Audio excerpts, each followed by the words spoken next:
الرحمن الرحیم۔ السلام علیکم دوستو۔ اس زمانے میں عرب کا یہ دستور تھا کہ جب ان کے ہاں کوئی بچہ پیدا ہوتا تو وہ دیہات سے آنے والی دائیوں کے حوالے کر دیتے تھے تاکہ دیہات میں بچے کی نشو و نما بہتر اور خالص اچھے طریقے سے ہو سکے اور وہ خالص عربی زبان سیکھ سکے۔ دائیوں کا قافلہ بچوں کو لینے کے لیے مکہ میں داخل ہوا تو انہوں نے گھروں کی تلاش کرنی شروع کی جن میں بچے پیدا ہوئے تھے۔ اس طرح بہت سی دائیوں نے جناب عبد المطلب کے گھر بھی آئیں، نبی کریم صلی اللہ علیہ وسلم کو دیکھا، لیکن جب انہیں معلوم ہوا کہ یہ بچہ تو یتیم پیدا ہوا ہے تو اس خیال سے چھوڑ کر آگے بڑھ گئیں کہ یتیم بچے کے گھرانے سے انہیں کیا ملے گا۔ اس طرح دائیاں آتی رہیں جاتی رہیں، کسی نے آپ کو دودھ پلانا منظور نہ کیا، اور کرتی بھی کیسے؟ یہ شہادت تو حضرت حلیمہ رضی اللہ تعالیٰ عنہ کے حصے میں آنی تھی۔ جب حلیمہ رضی اللہ تعالیٰ عنہ مکے پہنچیں تو انہیں معلوم ہوا کہ سب عورتوں کو کوئی نہ کوئی بچہ مل گیا ہے، اب صرف وہ بغیر بچے کے رہ گئی ہیں اور اب کوئی بچہ باقی نہیں بچا۔ ہاں، ایک یتیم بچہ ضرور باقی ہے جسے دوسری عورتیں چھوڑ گئی ہیں۔ حلیمہ سعدیہ رضی اللہ تعالیٰ عنہ نے اپنے شوہر عبداللہ ابن حارث سے کہا، خدا کی قسم مجھے یہ بات بہت ناگوار گزر رہی ہے کہ میں بچے کے بغیر جاؤں اور دوسری سب عورتیں بچے لے کر جائیں، یہ مجھے طعنے دیں گی، اس لیے کیوں نہ ہم اسی یتیم بچے کو لے جائیں۔ عبداللہ بن حارث بولے، کوئی حرج نہیں، ہو سکتا ہے اللہ اسی بچے کے ذریعے میں خیر و برکت عطا فرما دیں۔ چنانچہ حضرت حلیمہ سعدیہ رضی اللہ تعالیٰ عنہ عبد المطلب کے گھر گئیں۔ جناب عبد المطلب اور حضرت آمنہ نے انہیں خوش آمدید کہا، پھر آمنہ انہیں بچے کے پاس لے آئیں۔ آپ اس وقت ایک اونی چادر میں لپٹے ہوئے تھے، وہ چادر سفید رنگ کی تھی، آپ کے نیچے ایک سبز رنگ کا ریشمی کپڑا تھا، آپ سیدھے لیٹے ہوئے تھے، آپ کے سانس کی آواز کے ساتھ مشک کی سی خوشبو نکل کر پھیل رہی تھی۔ حلیمہ سعدیہ رضی اللہ تعالیٰ عنہ آپ کے حسن جمال کو دیکھ کر حیرت زدہ رہ گئیں۔ آپ اس وقت سوئے ہوئے تھے، انہوں نے جگانا مناسب نہ سمجھا، لیکن جو ہی انہوں نے پیار سے اپنا ہاتھ آپ کے سینے پر رکھا، آپ مسکرا دیے اور آنکھیں کھول کر ان کی طرف دیکھنے لگے۔ حضرت حلیمہ سعدیہ رضی اللہ تعالیٰ عنہ فرماتی ہیں، میں نے دیکھا آپ کی آنکھوں سے ایک نور نکلا جو آسمان تک پہنچ گیا، میں نے آپ کو گود میں اٹھا کر آپ کی دونوں آنکھوں کے درمیانی جگہ پر پیار کیا، پھر میں نے آپ کی والدہ اور عبد المطلب سے اجازت چاہی، بچے کو لے کر قافلے میں آ گئی، میں نے آپ کو دودھ پلانے کے لیے گود میں لٹایا تو آپ دائیں طرف سے دودھ پینے لگے، پہلے میں نے بائیں طرف سے دودھ پلانا چاہا لیکن آپ نے اس طرف سے دودھ نہ پیا، دائیں طرف سے آپ فوراً دودھ پینے لگے، بعد میں بھی آپ کی یہی عادت رہی، آپ صرف دائیں جانب سے ہی دودھ پیتے رہے، بائیں طرف سے میرا بچہ دودھ پیتا رہا، پھر قافلہ روانہ ہوا۔ حلیمہ سعدیہ رضی اللہ تعالیٰ عنہ فرماتی ہیں، میں اپنے خچر پر سوار ہوئی، آپ کو ساتھ لیا، اب جو ہمارا خچر چلا تو اس قدر تیز چلا کہ اس نے پورے قافلے کی سواریوں کو پیچھے چھوڑ دیا، پہلے وہ اتنا مریل ہونے کی بنا پر سب سے پیچھے رہتا۔ میری خواتین ساتھی حیرانگی سے مخاطب ہوئیں، اے حلیمہ یہ آج کیا ہو رہا ہے؟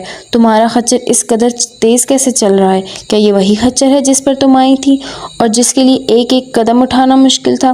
جواب میں نے ان سے کہا، بے شک یہ وہی خچر ہے، اللہ کی قسم اس کا معاملہ عجیب ہے۔ پھر یہ لوگ بنو سعد کی بستی میں پہنچ گئے، ان دنوں یہ علاقہ خشک اور قحط زدہ تھا۔ حلیمہ سعدیہ رضی اللہ تعالیٰ عنہ فرماتی ہیں، اس شام جب ہماری بکریاں چر کر واپس آئیں تو ان کے تھن دودھ سے بھرے ہوئے تھے، جبکہ اس سے پہلے ایسا کبھی نہیں ہوا تھا، ان میں سے دودھ بہت کم اور بہت مشکل سے نکلتا تھا۔ ہم نے اس دن اپنی بکریوں کا دودھ دوہا تو ہمارے سارے برتن بھر گئے اور ہم نے جان لیا کہ یہ ساری برکت اس بچے کی وجہ سے ہی ہے۔ آس پاس کی عورتوں میں بھی یہ سب بات پھیل گئی، ان کی بکریاں بدستور بہت کم دودھ دے رہی تھیں، غرض ہمارے گھر میں ہر طرف ہر چیز میں برکت نظر آنے لگی۔ دوسرے لوگ تعجب میں رہے۔ اس طرح 2 ماہ گزر گئے، 2 ماہ ہی میں آپ چلنے پھرنے لگے، آپ 8 ماہ کے ہوئے تو باتیں کرنے لگے اور آپ کی باتیں سمجھ میں آتی تھیں، 9 ماہ کی عمر میں تو آپ صاف گفتگو کرنے لگے، اس دوران آپ کی بہت سی برکات دیکھنے میں آئیں۔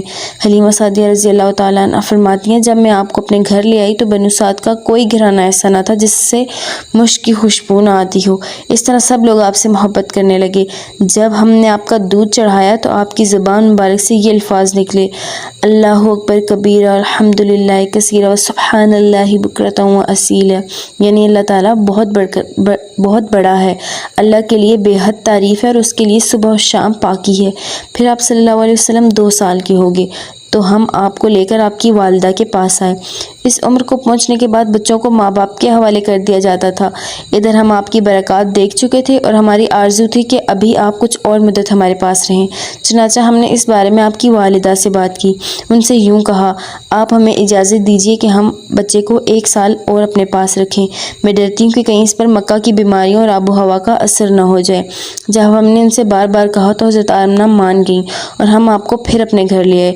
جب آپ کچھ بڑے ہوئے تو باہر نکل کر بچوں کو دیکھتے تھے، وہ آپ کو کھیلتے نظر آتے، آپ ان کے نزدیک نہ جاتے۔ ایک روز آپ نے مجھ سے پوچھا، امی جان کیا بات ہے، دن میں میرے بھائی بہن نظر نہیں آتے؟ آپ اپنے درود شریک بھائی عبداللہ اور بہنوں انیسہ اور شیما کے بارے میں پوچھ رہے تھے۔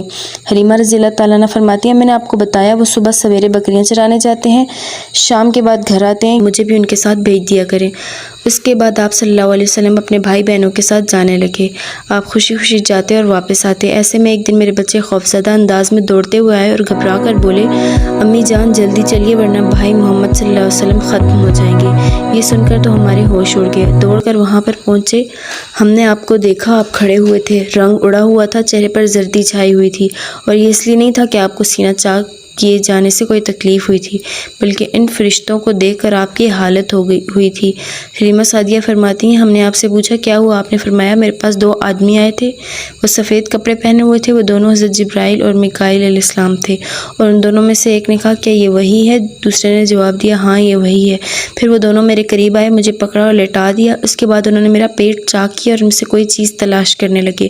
آخر انہیں وہ چیز مل گئی اور انہوں نے اسے باہر نکال کر پھینک دیا۔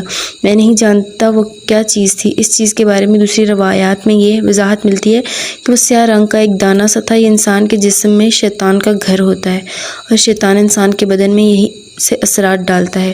حلیمہ سعدیہ رضی اللہ تعالیٰ عنہ فرماتی ہے، پھر ہم آپ کو لے کر گھر آئے۔ اس وقت میرے شوہر عبداللہ بن حارث نے مجھے یہ کہا، حلیمہ مجھے ڈر ہے کہ کہیں اس بچے کو کوئی نقصان نہ پہنچ جائے، اس لیے اسے اس کے گھر والوں کے پاس پہنچا دو۔